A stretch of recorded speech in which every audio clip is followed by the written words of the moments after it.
Commencer ce nouvel épisode, je voulais vous dire quelques mots.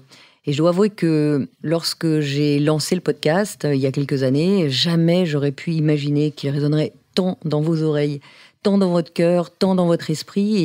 Et ça nous dépasse complètement. Aujourd'hui, après 4 millions d'écoutes, je mesure à la fois le chemin parcouru et l'impact de nos conversations qui sont devenues finalement un rituel.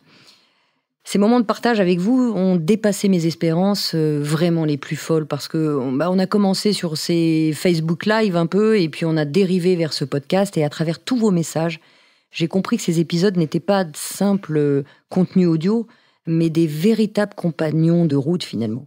Alors quand vous m'avez demandé d'écrire un livre qui rassemblait les clés que je vous partage ici, pour avoir un support d'un coup tangible, pour avoir quelque chose que vous pouvez consulter à tout moment, à noter, vous approprier, j'ai d'abord été surprise.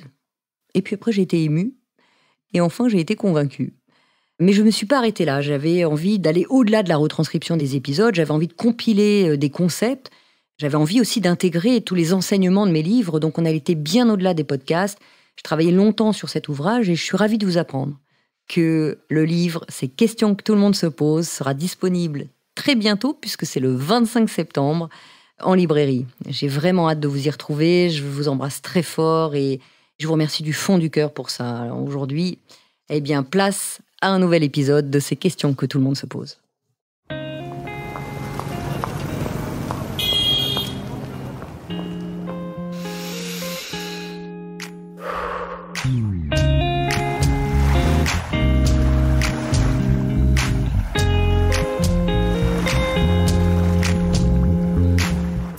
Bonjour, vous écoutez ces questions que tout le monde se pose. Je m'appelle Maud Ankawa, je suis coach, conférencière et également romancière. Mais pas que. Je viens du monde de l'entreprise et notamment de la finance et de la stratégie. Mais le fil rouge de tous mes métiers, c'est ma passion pour les êtres humains et les relations qui nous animent. Alors en fait, j'aspire au bonheur et c'est pour moi un objectif absolu. J'ai soif de partager tout ce que j'ai pu apprendre et tout ce qui m'a précieusement été transmis lors de mes expériences, de mes voyages, de mes lectures, de mes rencontres. Et c'est ce qui m'a poussé à écrire mes 2 premiers romans, Kilomètre Zéro et Respire, le plan est toujours parfait. Et la magie de ces relations humaines ont porté ces 2 romans au rang de best-sellers. Et aujourd'hui, je suis ici, à ce micro, avec l'espoir de continuer à échanger avec mes lecteurs et mes auditeurs en toute intimité, de cœur à cœur, sur nos expériences de vie. Je suis ravie de vous retrouver pour parler d'un thème qui nous est cher à tous, je crois. En tout cas, je l'entends souvent et moi-même, je peux être confrontée à ça, qui est la peur de la maladie. Alors merci encore pour tous vos messages, merci pour votre authenticité à travers ce que vous partagez. Je suis très touchée parce que finalement tout le monde arrive à cœur ouvert et c'est ce qui nous permet d'aller creuser des choses pour lesquelles on peut être tous à un moment de notre vie confrontés. Alors aujourd'hui nous allons nous concentrer sur la lettre de Fanny. Bonjour Maud, j'ai 34 ans et je suis maman de 2 petits garçons. J'ai toujours eu une vie très heureuse en fonçant tête baissée dans chaque objectif de ma vie. Mais voilà, il y a 4 ans maintenant, tout juste le cap de mes 30 ans passés, ma vie a basculé. En 2017, après avoir été faire une visite de contrôle annuelle chez mon gynécologue, j'ai cru pendant presque 3 semaines avoir un cancer. Pendant tout ce temps, j'ai arrêté de manger, j'étais même incapable de m'occuper de mes enfants. Après avoir été rassurée par le diagnostic de mon médecin, je n'ai pas pu m'empêcher de me sentir humiliée par mon corps. Alors je me suis mise à le scanner à chaque instant, à la recherche de symptômes. Et évidemment, j'ai développé des douleurs psychosomatiques qui rythment maintenant mon quotidien. Je ne me reconnais plus, j'ai l'impression de vivre en parallèle de mon être sans jamais revenir dans mon corps d'avant. Je tente de me rassurer comme je peux en me disant que j'ai un mode de vie sain, sans boire ni fumer, mais rien n'y fait. Voilà, vous en savez désormais un peu plus sur ma problématique. De par votre expérience de vie, je me dis que vous saurez certainement poser les mots sur une telle situation. J'espère vous lire prochainement, Fanny. Merci Fanny, parce que évidemment, je crois qu'effectivement, on appréhende tous la maladie. Et là, j'entends que parce que tu as cru être malade à un moment et que le diagnostic quand même a été long à poser, heureusement pour un diagnostic négatif, mais il a quand même été long à poser. Donc, tu as créé ce traumatisme de peur. Et puis là, on parle de maladie et de maladie grave, parce que le cancer, évidemment, nous fait tous très peur et on est tous confrontés au cancer. Qui ne connaît pas aujourd'hui quelqu'un qui n'a jamais été touché par le cancer? Je crois qu'aujourd'hui, on l'est tous. Et effectivement, qui dit cancer dit mort. En tout cas, dans nos croyances, qui dit cancer dit la partie va pas être facile. Alors, peut-être que je pourrais partager avec toi des leviers qui m'aident à dépasser ça. Déjà, d'avoir juste peur d'une maladie, j'allais dire, ça, je crois que tout le monde en a peur. Et l'axe qui m'aide, c'est peut-être se dire, voilà, plutôt que de focaliser sur la peur, c'est d'aller vers soi et puis de se dire, bon, ben voilà, pour l'instant, j'ai rien, tout va bien, je peux mourir demain d'une crise cardiaque, d'un accident, etc. Donc, évidemment, on pourrait focaliser toutes nos pensées sur ces peurs. Moi, j'invite plutôt à se dire, ben voilà, qu'est-ce que j'ai aujourd'hui et dans quel schéma de gratitude je peux être. Là, dans ton cas, j'entends que c'est un peu différent parce que finalement, tu as figé quelque chose dans le corps, hein, tu as figé quelque chose dans ta croyance, et là, il va falloir défiger ça. C'est ça qui est important pour toi, parce que sinon, effectivement, là, tu commences à créer des symptômes psychosomatiques, comme tu dis, mais enfin, psychosomatique, ça veut quand même dire qu'ils sont présents et que tu les vis, et que tu as mal. Et ça, on a beau dire, c'est dans la tête, quand on le vit, c'est pas dans la tête du tout, c'est quand même dans le corps. Et effectivement, c'est dans le corps. Pourquoi ? Parce que ta peur est restée figée quelque part dans ton corps, et elle tambourine tout le temps. Donc, comme je le dis souvent, la première chose, c'est peut-être d'accepter ça. T'as juste figé une grosse peur qui est peut-être liée à des peurs précédentes, à des choses d'enfance, peu importe, mais en tout cas, ton corps s'est figé sur quelque chose qui est difficile à dépasser. Et peut-être que, en te faisant accompagner, ça t'aidera à creuser ça, si ce n'est que, là encore, comme tu le dis, ne te trompe pas, le diagnostic est posé, il n'y a pas de cancer, donc effectivement, c'est tout un cheminement cérébral qui te fait croire en quelque chose qui pourrait arriver. Et évidemment, on le sait, toi et moi, on le sait tous d'ailleurs, que c'est pas parce qu'on n'en a pas aujourd'hui qu'on n'en aura pas demain. Mais là encore, et j'insiste bien là-dessus parce que c'est un point fondamental, quand le mental n'a pas de réponse, il se crée un tas de scénarios auxquels il n'arrive pas à répondre. Pourquoi ? Parce qu'il y a rien de concret. Je ne suis pas malade, alors comment je ferais si j'étais malade et comment je le prendrais et comment j'agirais ? On ne sait pas puisqu'il n'y a pas de réalité. Donc le cerveau bug à partir du moment où on lui met des scénarios auxquels il n'y a pas de réponse possible puisqu'il n'y a pas de problème. Donc première chose, accepte ta situation qui est, ok, aujourd'hui je sens que ça ne me va pas, ça ne me plaît pas, mais je ne sais pas faire autrement.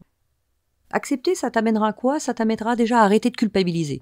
Parce que j'imagine qu'au fond, et c'est ce que je lis à travers ta lettre, il y a une forme de culpabilité à être comme ça. Bah oui, bah là j'ai tout inventé dans ma tête, alors du coup plus personne me comprend, et puis moi je culpabilise parce que finalement j'ai rien, etc., etc. Mais non, commence par accepter, ça t'enlèvera cette culpabilité. Tu as le droit d'avoir peur, tu as le droit d'avoir figé un traumatisme, tu fais ce que tu peux. Et on fait tout ce qu'on peut à chaque moment. Donc déjà, accepte cette peur, accepte que la maladie puisse être quelque chose de traumatisant et qu'on puisse en avoir peur. Parce que déjà, le fait d'accepter notre limite, ça nous met à cet endroit de la limite et on peut se détendre avec cette limite. Accepte que aujourd'hui tu te sens un peu traumatisé avec cet épisode. Ça fait partie de tes traumatismes de la vie, comme tu en as eu d'autres, comme j'en ai eu d'autres, et ça fera partie de ton cheminement. Et une fois que tu es là, tu peux commencer à mettre de la conscience et tu peux commencer à passer aux bonnes actions. Alors soit ça va se dénouer petit à petit seul, soit tu auras besoin de défiger ça dans ton corps, et je te conseille de te faire aider, et ça t'amènera vraiment naturellement à passer ça. Quoi qu'on fasse dans la vie, et quelles que soient les choses auxquelles on peut être confronté, puisque je sais qu'il y en a qui nous écoutent aujourd'hui et qui, eux, sont pas passés au travers des mailles du filet et qui, eux, ont appris un diagnostic positif. Et je reçois beaucoup de messages à ce sujet, déjà parce que le thème de Kilomètre Zéro commence avec cette histoire de cancer. Quoi qu'il se passe, de toute façon, il y a toujours une chance à la vie. Moi, j'essaie d'être vraiment focalisée sur tant qu'on sait que c'est pas impossible, alors il y a toujours une chance pour que ce soit possible. Il y a toujours une chance pour qu'on guérisse. Il y a toujours une chance pour qu'on dépasse. Il y a toujours une voie pour dépasser ça. Donc donne cette chance à ta vie, parce que là encore, grâce, et je dis bien grâce à ce traumatisme pour toi, que je ne souhaite à personne de vivre, évidemment, on ne souhaite à personne de vivre le fait d'être dans cette attente, c'est très douloureux psychologiquement, mais quoi qu'il en soit, ça va te permettre d'avancer. Et je dis que toute expérience de nos vies nous permet effectivement de dépasser un certain nombre de choses, ça nous ramène à nous, ça nous ramène à notre humanité, ça nous ramène, tous nos traumatismes nous ramènent à notre humilité aussi. Donc, sers-toi de ça comme un tremplin pour passer ces étapes, parce que de toute façon, il y a toujours un avant et un après. Il y a toujours un avant et un après aux choses difficiles qu'on a à surmonter. Donc, même si je ramenais ça à des projets, à des chocs de vie, des séparations, des licenciements, etc., qui sont aussi des traumatismes, voilà, il y a toujours un avant et un après, et on apprend de ces moments difficiles pour pouvoir les dépasser. Et là encore, regarde déjà le fait simplement de pouvoir en parler, d'être authentique avec ce que tu as vécu, eh bien ça va peut-être aider d'autres à se rendre compte que eux n'arrivaient peut-être pas à en parler et pourtant ils ont la même peur, et que finalement, grâce à ce que tu as vécu, on peut en parler, on peut essayer de trier ensemble et d'apporter une autre vision des choses ensemble. Donc, quoi qu'il arrive, de toute façon, vois bien que dans tout événement, il y a aussi des choses à en tirer. Encore une fois, je ne fais pas l'apologie de la souffrance et je ne fais pas l'apologie de vivre des traumatismes. Je dis simplement que quand ils sont là, peut-être qu'on peut en tirer quelque chose. Après, moi, ce qui m'aide beaucoup face à ces situations, c'est de mettre en place un plan de route. C'est quoi un plan de route? C'est de se dire, ok, j'ai ça, je l'accueille, je l'accepte, je ne sais pas quoi en faire avec et je ne sais pas comment m'en débarrasser, mais qu'est-ce que je pourrais faire? Qu'est-ce que je pourrais mettre en œuvre pour justement le dépasser, plutôt que de ressasser, oui, mais j'ai vécu ça et je ne sais pas comment m'en sortir et du coup, maintenant, je ne suis pas bien et du coup, il y a des choses à faire. Déjà, le fait de t'adresser à travers ce podcast, c'est déjà de mettre en action sur je veux m'en sortir. Sinon, tu resteras enfermé. Donc là, on voit bien que c'est pas ton ambition que de rester enfermé avec ça, mais plutôt de le partager, d'essayer de trouver des solutions. C'est déjà un premier pas vers les solutions. Donc, mettre en place un plan de route, c'est qu'est-ce qui pourrait t'aider à travers, peut-être d'écouter des conférences à ce sujet, de lire des livres, d'aller voir des personnes qui pourraient t'aider. Enfin, voilà, de mettre en place des choses qui vont te permettre, petit à petit, de dépasser ça. Peu importe le niveau de difficulté, la clé qui pour moi est fondamentale dans la vie, dans tout ce qu'on vit, c'est que à un moment, grâce à ce qu'on traverse, on peut inspirer les autres. Eh bien oui, tu as vécu sans doute avec ton entourage quelque chose de difficile, eux aussi ont dû être au courant de ce que tu traversais pendant toutes ces semaines d'attente des résultats. Eh bien, quoi qu'il arrive, tu es quand même debout. Et grâce à ça, tu peux inspirer les autres. Donc tu vas trouver le chemin juste pour toi, quel que soit ce chemin, puisque tu es déjà en train de le trouver, tu es déjà en train de le dépasser, pour commencer à inspirer les autres. Et bien sûr, tu pourrais rester sur « Ah bah oui, j'ai eu peur une fois, alors je vais avoir peur maintenant tout le temps de la maladie ». Non, tu peux aussi te dire « Bah écoute, voilà, j'ai traversé ça, je m'en suis sortie, j'ai trouvé comment défiger mon corps, il n'y a pas de raison que ça m'arrive demain. Et si ça m'arrive, on verra à ce moment-là. » Comme je le dis toujours, le futur n'existe pas, il n'existera jamais. Le seul instant qui compte, c'est l'instant présent, le passé n'existe plus. Mais de servir de ce tremplin pour arriver à te dépasser et puis du coup de fait inspirer les autres, parce que tu verras qu'autour de toi, quand t'en parleras, et là je suis sûre qu'il y aura 1000 témoignages autour de ça, et moi la première qui est oui, moi aussi ça m'arrive d'avoir peur de la maladie, oui, moi aussi ça m'arrive de me confronter à des choses difficiles et puis de se dire ah bah tiens, j'ai appris qu'un tel il lui est arrivé ça, bah voilà, moi à 50 ans maintenant, ça pourrait m'arriver aussi. Donc tout ça est normal, mais comment je fais pour rester dans cet instant présent et puis de commencer à pouvoir inspirer les autres? Et ça, c'est une clé fondamentale dans tout ce qu'on fait, dans toutes les difficultés. Les surmonter, c'est aussi une façon de pouvoir les partager et d'inspirer les autres.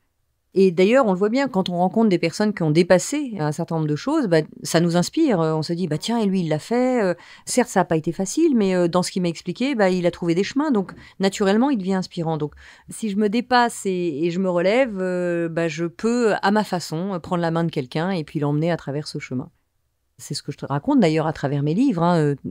Ce sont mes histoires à travers les personnages. Et bien quelque part, c'est oui, en traversant ça, et bien naturellement, on peut le partager avec les autres. Et là, on retrouve non seulement notre humanité, mais aussi notre humilité. Et ça nous fait avancer. Donc, on n'est plus victime de ce qu'on vit, mais ce qu'on vit nous permet d'avancer et de grandir et d'évoluer à travers ce qui est juste et ce qu'on a à vivre ensemble. Peut-être que j'aimerais partager une chose qui m'aide beaucoup, qui est que la vie ne nous met aucun obstacle qu'on ne peut surmonter. Alors, moi, j'arrête de me comparer aux autres et je prends ce que la vie me donne et je me dis que si c'est difficile, aussi douloureux que ça puisse être, je crois qu'on est tous armés pour dépasser ce qu'on a à dépasser. Et c'est pas parce que l'autre a un obstacle à côté, on se dit, non, mais moi, ça, jamais je pourrais le dépasser. Oui, mais c'est pas notre obstacle, c'est celui de l'autre. À l'inverse, quand on a des obstacles dans notre quotidien, c'est qu'on a les capacités, les ressources profondes pour pouvoir le faire.